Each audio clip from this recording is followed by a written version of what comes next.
Before we dive into this topic, you just have an incredibly fascinating background, and I would love for you to spend a minute or two just sharing how you got to where you are today and how that informs your perspective on this topic. Sure. Thank you.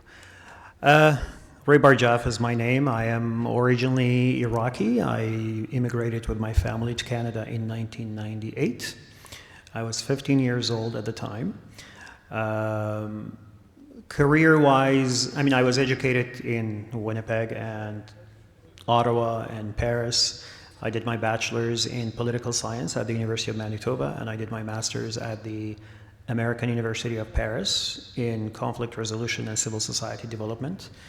And then for my PhD, I came back to Ottawa, where I did international affairs and comparative politics. Actually, exactly 3 years ago this month, I graduated in this very building that we're in today. So that brings back a lot of bittersweet memories. I worked with the OECD right after graduation, and one of the things that I worked on was the governance program of the OECD, which was basically a program to help the MENA region, the governments of the MENA region, with their economic diversification, with the improvement of their governance, how do we improve public sector services to the citizens, and also on investment. So I did that for a while with the OECD. And then I joined the UN, where I spent 10 years in the humanitarian affairs world, in global communications, so public information. And while I was with the UN, I did a lot of deployments to different countries to go and actually build the capacity, the reporting capacity of the local UN staff. So I did deployments to Iraq during the ISIS crisis, which was probably one of the highlights of my work, because I did stuff that I didn't even know I was able to do, and I learned things that I never knew.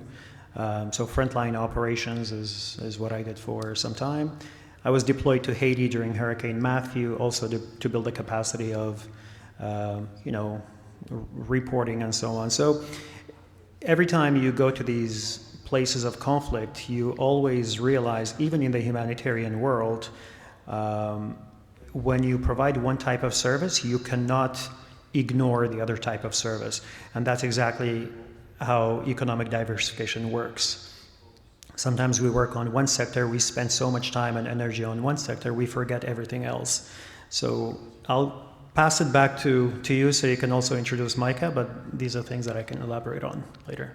Excited to dive in. And Micah, if you can introduce yourself and talk a little bit about how your background informs your expertise on this topic. Absolutely, sure. So Micah Anshan, I'm the Senior Director of Partnerships at Futurpreneur Canada, and Futurpreneur is a national nonprofit organization that supports young entrepreneurs age 18 to 39 who are looking to launch, buy, or grow their business.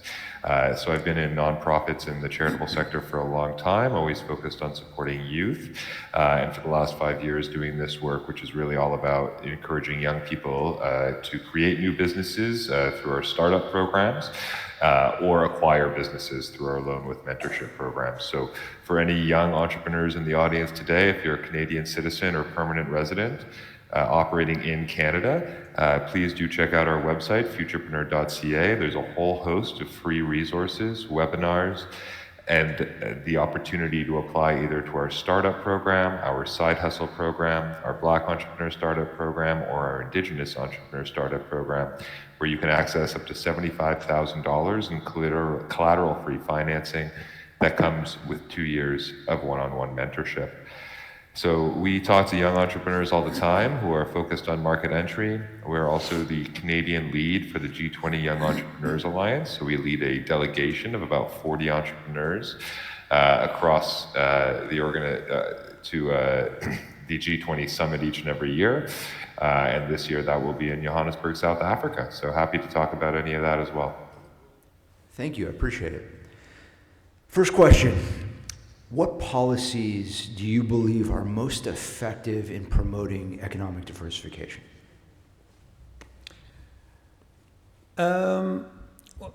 I think one of the main challenges when it comes to economic diversification, from my experience, is, okay, I'll talk about a few things. So a few years ago, I worked with an organization here in Canada called the Artisanal Gold Council. The Artisanal Gold Council was an organization that basically was funded by various UN agencies in order to help some countries that rely heavily on gold mining, artisanal gold mining, to move away from, you know, the use of mercury in the production of gold and so on. And one of the issues that we see in a lot of countries is you have generations of people who can only do one activity. And it's very hard for them to move away from that. And especially when you don't really see profit immediately, people are hesitant to touch it, because then you have to have some kind of other source of income to be able to do that. And right now I'm also based in the Middle East, where I advise different governments on how to diversify their own economies, because I think COVID taught a lot of governments very tough lessons. So for example, in places like Saudi Arabia, Qatar, the United Arab Emirates, these are economies that rely heavily on revenues and income coming from the oil sector.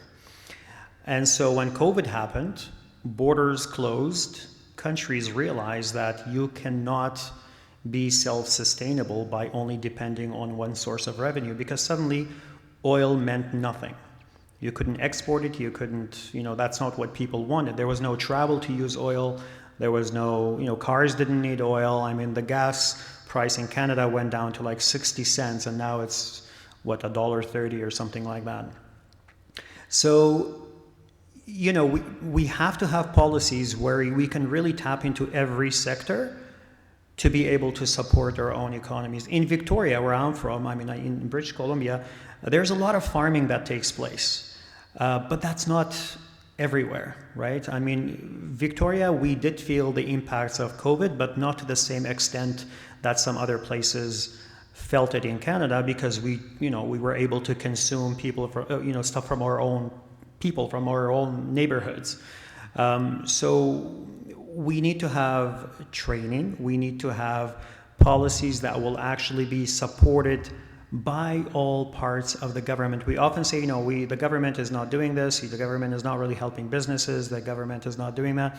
Sometimes the governments are trying, but at the same time, there is misalignment between different ministries within governments. I mean, I've worked with many governments where, I go and I say, oh, wow, this government is trying to do this. They have a vision. They want to achieve this economic diversification by the year, 2030 or 2040 and whatnot. And then you start working with the government and you realize that every single ministry is working in a silo and they're not always aligned. So it doesn't matter what policy you have, if it's not really corresponding to, if it's not really happening all at the same time, it's not really going to be effective, right? So, and also data is a huge problem when we try to diversify our economies. We need to have data that is really reliable. And not only do we not have data, even in some places that I have worked in, the governmental departments in charge of data, they don't really know how to collect data the most effective way. What do we need? And especially in places where there is conflict. There's a lot of, like for example, in a place like Iraq, where I have recently worked, there are land disputes between the different cultures within the community. Data is sometimes manipulated in the interest of another community, so you don't really know what is needed, you don't really know what the resources are. I worked also a couple of years ago, actually, I worked for, I was advising the Prime Minister in the Kurdistan region of Iraq on export, promotion, and diversification of the economy through agricultural products. And exactly for the same purpose. They want to move away from oil and really invest in their agricultural products. So there are products like pomegranate, for example, apple, honey, things that are produced locally at a very, very, very high quality. However, to export these products to a place like a neighboring country like Saudi Arabia or Qatar or the UAE, we had to go down south through Baghdad, through Basra, in order to be able to export it. However, there are so many different barriers within the same country, just like we have it in Canada, which I actually didn't even know, all these barriers that we have between the provinces until the tariffs came in from the United States. So, I said, wow, that's it's a great initiative, should be very easy. We're exporting products from Iraq to the neighboring countries, but no, that's not exactly how it works in reality. You have to have different certifications from different regions. And then when you go to Baghdad, the internal border between the Kurdistan region and Baghdad will not allow you to send these products to Baghdad because they have also their own local products that they're trying to export. So there's internal competition for external exports. So we had to go around it and negotiate with airlines in order to ship these products by air, which suddenly increases the cost of all these products that you're trying to export. I mean, apples would normally be like $1 per kilo or something like that there, but when you export it by air, it suddenly goes to like $2 or $3, even $4. It depends on where you're sending it and how you can negotiate with all these airlines. And then by the time the apples arrive in the destination, people are not willing to pay what it has cost you. So that is an internal barrier, So the Kurdistan region had a policy to diversify its economy. Iraq has the same policy to diversify the economy of Iraq. However, together they don't really work well. So these are some of the issues that we have within ministries, within governments of the same country. So you can only imagine how that kind of, rolls over to the global context. Yeah, I think Canada is also another example. We've been reliant so much on the U.S. to export our products, we forgot that we actually have everything that we need at home. We have consumers all across the country that can actually use our own products. Again, I did not know personally about all these internal barriers that we have within the provinces, which I think is really unfortunate. Only now the government has, started to work on it, and they have promised that by July 1st, these barriers will be lifted, and then we'll have kind of one economy instead of 13 economies, which is great to do. But I think we really have to learn from these experiences. Like we don't have to wait for somebody else to hate us before we start to love ourselves. Do you know what I mean? So I think the policy has to really be aligned domestically and then globally. You bring up a lot of interesting topics which I want to dive into, but before we do, I want to pose the same question to Micah behind me. Micah. No, thanks for that. And I thought that was a very thorough answer. And obviously, I think the interprovincial trade barriers, I had a policy expert say to me that, there's been more movement on that in the last few months than there has been, since Confederation in the last 150 plus years. So that is a positive indicator. And at the same time, I agree, it shouldn't have taken such an external threat for us to get there. I think when we look at government policy, when it comes to diversification and market entry, it's really about thinking about what are the levers that government can pull to make things more attractive for certain sectors or certain industries or certain types of entrepreneurs. And I think when we talk about diversification, we so often talk about sectors, but we talk a little bit less about the diversity of entrepreneurs and business owners themselves and how important that is. There's also the rural-urban divide as well. And so ensuring that when we do talk about market entry and diversification, we're not forgetting about those rural entrepreneurs and small businesses where it's a little bit harder to get started. There might not be as much capital flowing around, might not be a business that's even appropriate for something like private equity. And at the same time, the impact of those businesses on local economies, whether it's through job creation or contributions to the GDP or supply chain in that area can be profound and actually much larger, per capita than a business in an urban center like Toronto or Ottawa. So I would encourage folks to also be thinking critically around like what types of diversity are we looking for in our economy and in our business. And then when you look at what levers the government can pull, it's often around tax incentives. So are there additional tax incentives for certain types of businesses coming in, whether that's sector-wise? Certainly we've seen opportunities for more rural businesses. I think that there's also, when we talk about diversification, we can continue to try and encourage new market entrants, and I think that will be an opportunity with some of the lowering of the internal trade barriers. We also need to think about maintaining our current businesses. So the CFIB 2 years ago, that's the Canadian Federation of Independent Businesses, released a report around what they're calling the silver tsunami. So this is retiring business owners, up to $10 trillion of assets that they do not currently have succession plans or a clear pathway to keeping that business open after the owner retires. Each one of those businesses that we lose actually reduces the diversity across our country. And so I think another area that government, I know, is looking at, is how do we incentivize the acquisition of those businesses by other Canadian entrepreneurs rather than seeing, private equity from the United States or elsewhere scoop that up and with the tariff threat potentially move some of those businesses outside of our country. So those are certain areas, and then we've seen certain things, including like Futurpreneur is a very strong partnership with the Government of Canada as well as 6 provincial governments, and a major focus on that is the work that we do with diverse, equity-deserving entrepreneurs.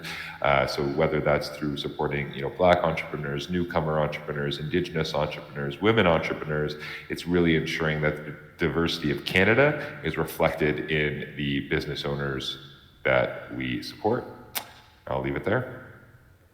And Micah and Rébar, what you both shared really speaks to one big topic, which is the topic that I want to close with before opening up the floor to questions, which is the importance of alignment.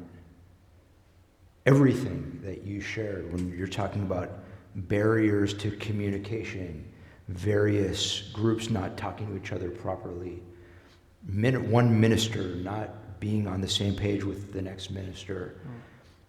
How do we ultimately attain alignment to solve this challenge? Not only in some places I've seen that ministers don't work very well together, and one of the main reasons is because in certain places, you have governments that are formed based on alliances between different political parties, especially when one political party does not achieve the majority. I mean, in Canada, it's not as aggressive, but in some other places, you have political parties that receive, 48%, and then the rest goes to smaller political parties. So, each political party has its own agenda.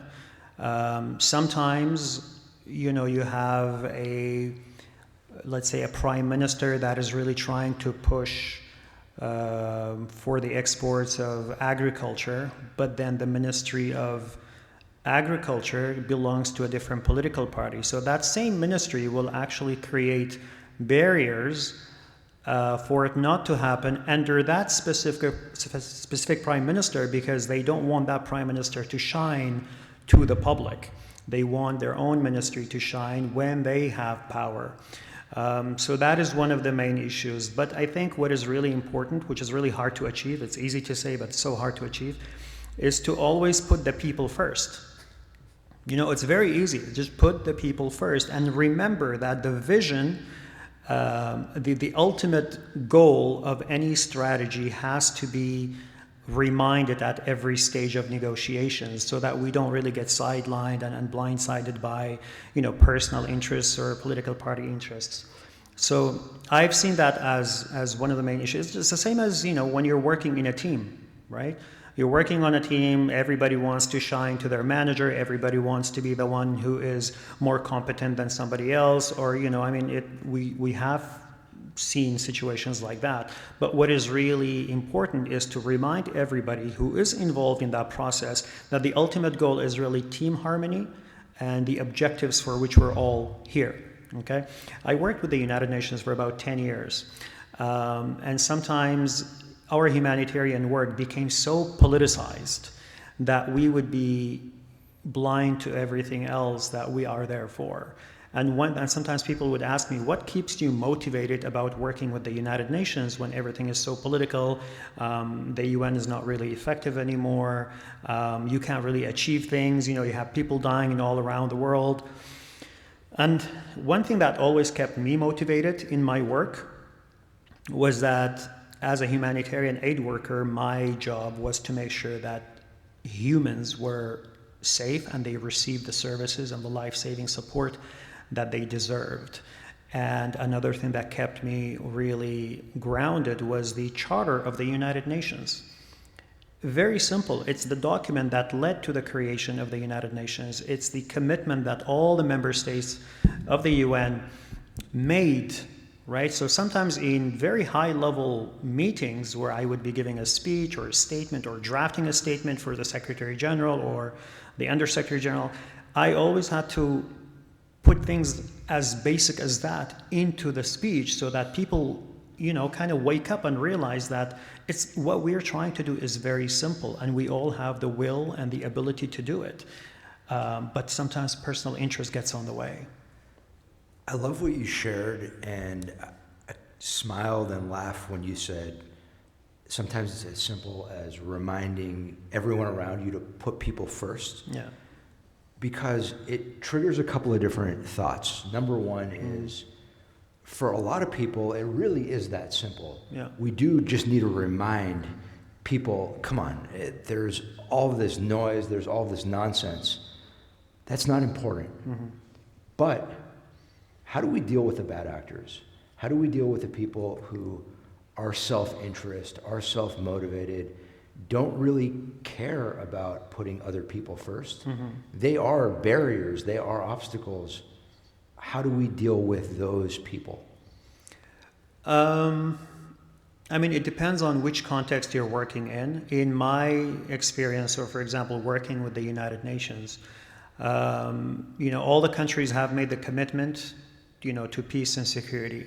We have the Security Council, who is basically, the ultimate power to maintain peace and security in the world, but very often they are the very reasons why we don't have peace and security in the world, and why we have so many people, suffering globally in humanitarian crises. I remember as a humanitarian, field worker and as well as a public information officer, we had to remind the countries of the Security Council that we need to deliver humanitarian assistance to a specific country. But very often it was the permanent 5 members that would block humanitarian aid from going into that country.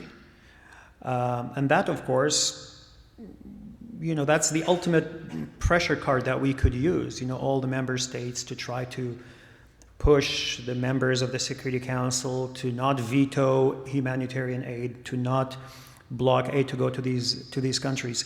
So that's one way we can do that globally, but at a more, maybe less high level. What can we do? We have negotiations. We have trade negotiation mechanisms that we can follow.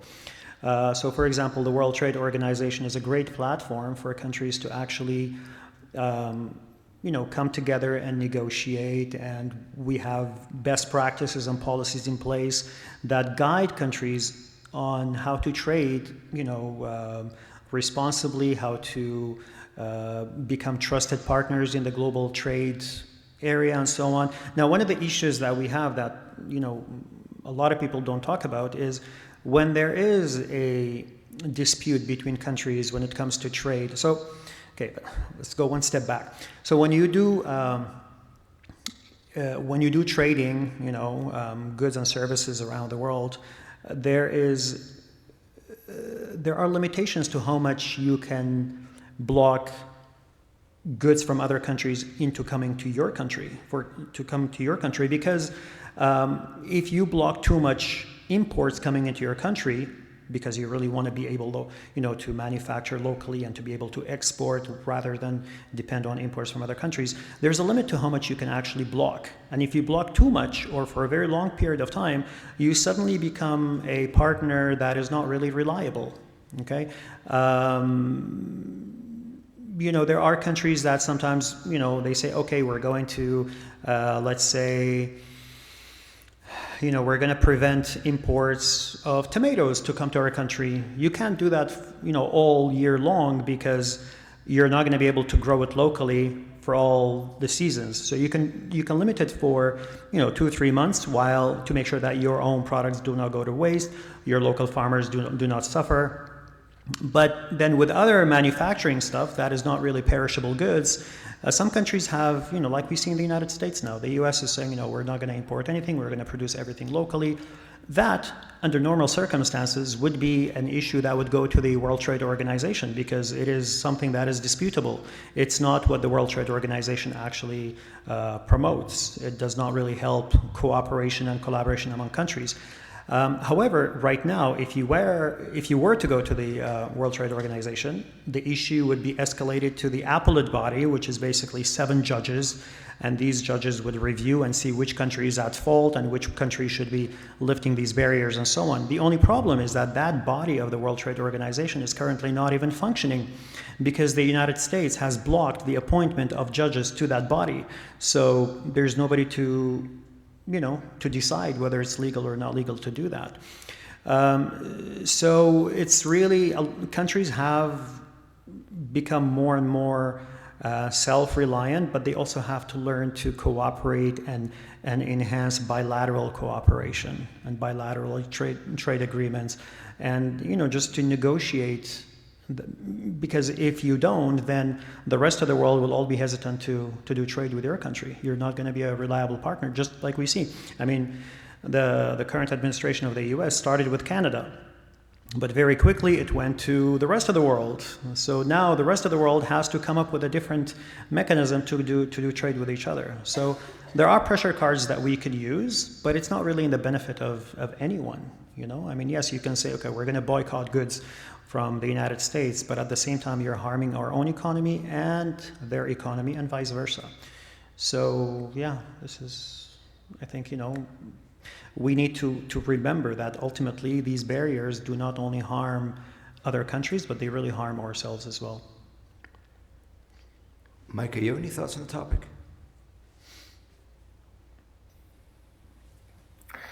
For sure. I mean, I kind of definitely agree and align with everything that was shared there. I think when you do talk about alignment, especially in this country where we do have a number of subnational governments, I think it's to really focus in on what's that end result that we're looking for at the end of the day. There's a clear recognition that we do need to diversify our economy, diversify our supply chains to reduce our reliance on the United States. But that's going to take time. Like I appreciate everything that the provinces and the federal government are doing to break down these internal trade barriers. That will cause some disruption and perhaps some needed disruption, and it's not going to be a simple solve. So the other thing is that I firmly believe we can do multiple things at once, and so regardless of what sector or what industry you're looking in, I think investing in innovation and finding more efficient ways to do things, in reskilling our labor force as well, particularly as we look to build more homes, make life more affordable. We do need to ensure that we have the skilled workers to be able to do that. So I think there's both on the outputs and the inputs when it comes to government policy. Sure, if you're looking to increase diversification in the supply chain, encourage certain types of businesses, say in the construction or manufacturing sectors, well, what are the labor needs and the consequences for that? And are we solving that internally through retraining? Are we finding ways to recognize international credentials in a more streamlined way and address this through an immigration policy? That's hopefully the conversations that are happening around cabinet tables across the country. And I guess the last thing I'll say to that, and as I mentioned earlier, it shouldn't take an external threat to make those conversations a higher priority. And at the same time, I think the rhetoric that's coming out of the United States and the potential threat of tariffs, it's very clarifying, I think, both for us as a populace and for our political leaders as well, to recognize, the urgency and the timeliness of having some of these conversations. So I am hopeful that we will see greater alignment moving forward in the next couple of years here. Any questions from the audience? Micah, question for you. You raised a very interesting point, and that was about the succession of potentially trillions of dollars going out the window by private equity buying the stuff up. Can you share what strategies are going on at your level as a facilitating organization? Two, what's going on, say, provincial and federal? And is there some sort of coordinated effort amongst all these different levels of government and organizations to ensure that Canadian ingenuity, creativity, expertise remains within the country? Thank you. No, that's great. Thank you so much for that question. So there's a number of different areas where I think we're seeing growth on this. So first and foremost, I'll say Futurpreneur is piloting and rolling out a series of workshops called Owners Wanted. So we're focusing on sort of the buy side, those younger aspiring business owners that are looking to take on a business from a retiring owner. There's also lots of great organizations out there doing this work. Village Wealth is one that I'll shout out. They're based in Alberta. So they help in terms of business brokering, but they also have a lot of free resources on their websites to help both buyers and sellers understand that process and what needs to go into it. There have been some recent op-eds. Social Capital Partners has put out some policy positions on this. That's actually looking at replicating something that they do in the United States with the Small Business Administration in terms of government-backed lending at a higher level with a lower interest rate, because these are actually less risky loans and investments than, say, a brand new startup. So there's lots of different things that are happening on those fronts. Venture for Canada, another fantastic organization that has really been focused on the past in getting young business grads into working with startups. They've now actually got something called the Entrepreneurship Through Acquisition Academy. So actually training up young people who are looking at these businesses and giving them all the skills and resources that they need to go out and effect that purchase. The Globe and Mail had an article last week about young people buying quote unquote boring businesses. So these are sort of more passive income businesses, your laundromats or car washes, things like that. But they really do contribute to the local economy, and they can be a lifeline for those individuals. What I think could be an interesting avenue moving forward is just taking a sector-based approach to this.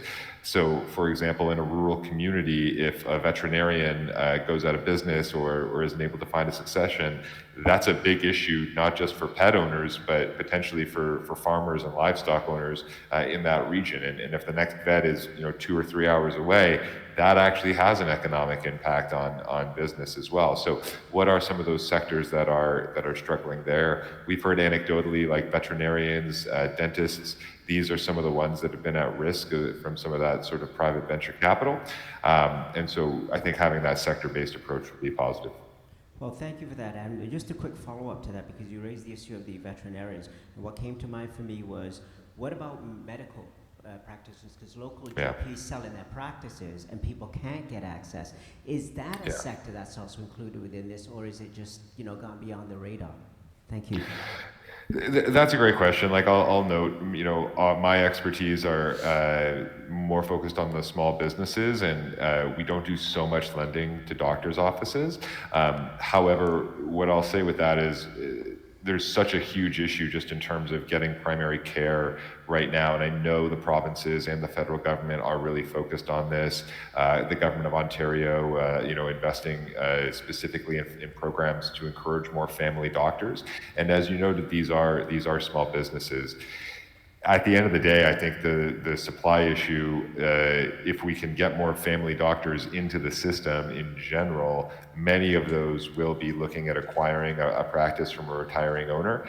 And it can't just be that at the same time. Like, we absolutely need net new family doctors' offices and primary care physicians.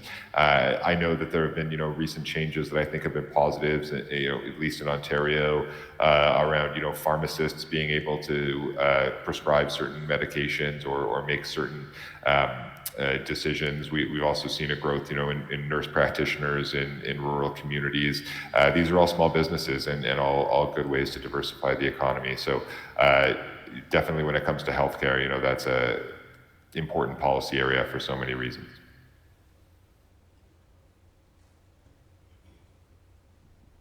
Great panel discussion. Micah, I'm afraid you're in the hot seat. I do have 2 questions for you. One you kind of touched on already, and it's about how do we engage our young people so that we are reaching them where they're at. You talked about the grad program, but we have so many young, talented entrepreneurs that don't necessarily have the opportunities. So is there an incubator program that leaders can tap into to get these young people and do that reach down essentially? And then my second question is, how can established organizations reach out to those entrepreneurs who are just starting out and give them that hand that they need to be able to expand and grow their business? So it's not the traditional established companies that are out there, but those entrepreneurs who are just starting out, they have a good product, they have a good brand, but they just need that extra help. And in fact, anyone on the panel can answer if you can. Thank you. Yeah, sure. I'm happy to start. And so first and foremost, like Futurpreneur as an organization, like we're really focused on young entrepreneurs age 18 to 39. So definitely encourage any of them to check out our website. We do have free workshops, but that range from, establishing your business idea right through developing your business plan and your cash flow. And then we do have loans that come with mentorship. The loans themselves are collateral free, and that's an important piece because it does reduce a barrier to entry, particularly for younger folks that don't have that house or that car or another something else to put up for collateral. And then the mentorship piece, as you were noting there with your second question in terms of how do you connect those established businesses in, all of our mentors are either previous business owners or folks with expertise relevant to a startup. So much on a skills basis. So an entrepreneur, comes to us and they've got a pet store and, they're great at running a pet store. They know everything about cats and dogs, but maybe they're not an expert in marketing or they're not an expert in financial management and budgeting. So we'll actually help them work on that and with their mentor. There is such a strong ecosystem in Canada, and I think it's actually more about ensuring that it's not such a well-kept secret. So I'll also shout out, Government of Canada has something called the Business Benefits Finder. You can log into that, give some information, your sort of demographic information, the stage of your business, the sector, and it'll kind of spit out all of those opportunities, including Futurpreneur, but including so many of our other partners as well, whether it's Community Futures, FACE, NACA, WEOC that are focused on some of those more specific demographics. That's a great resource, I think, for entrepreneurs of any age to look at as well. I just have one last question for both of you. I know that this panel has been about breaking down barriers, but in regards to economic diversification in itself and perhaps looking forward, I was just wondering if you had any examples of a success story of a country or a region already, breaking down these barriers and having been able to diversify products. I have worked majority or extensively of my career in the Pacific Islands, and during COVID, many of these countries rely heavily on tourism, and tourism is the main contributor to the GDP in many of them, and without tourism, all planes grounded. It became a really important or necessary part of economic plans to diversify. Then looking towards the Caribbean, I know there has been some initiatives in business process outsourcing. I think you talked about doctors and medical, consults online, and maybe, breaking down the barriers, the geographical barriers and looking to how, you know, countries and regions can work together. But I know you discussed in the Middle East when there was, you know, a less, not no, but less demand for oil, for example. Were there any kind of examples that were, you know, success stories at this stage to look to? Thank you. Thank you for that question. So yes, in terms of the Middle East, one example I can think about, for instance, when we helped a group of farmers to actually export their products to the Gulf region, because they did not, you know, I mean, even though we were able to ship the products to the neighboring countries by air, when we realized it was really not sustainable, it was not really cost effective, we reached out to SIAL. Now SIAL, SIAL, is the largest food exhibition that takes place in Paris every 2 years, I believe, to see how we can find buyers in the European market for these farmers in Iraq to be able to have, you know, sustainable business for them, because that is, at the end of the day, that's really what they needed. Now, one of the barriers was the quality of the products to enter the European market. There's a lot of certifications required, especially if you want to mark your product as organic. So marking it as organic requires a lot of, you know, prerequisites. You can't just say, oh, you know, it's growing naturally, so it's organic. There are a lot of criteria that these farmers had to meet. Now, they don't, you know, very often they don't even have the funding or the money to be able to obtain these certifications in order to go to those markets. The same thing when we try to ship, let's say, the pomegranates, the apples, and the honey, and then so on to the Gulf countries. We said, okay, if we have to ship it by air, it's not going to be sustainable. The only way that this cost is going to be sustainable is if we can actually get the certification for them as organic products.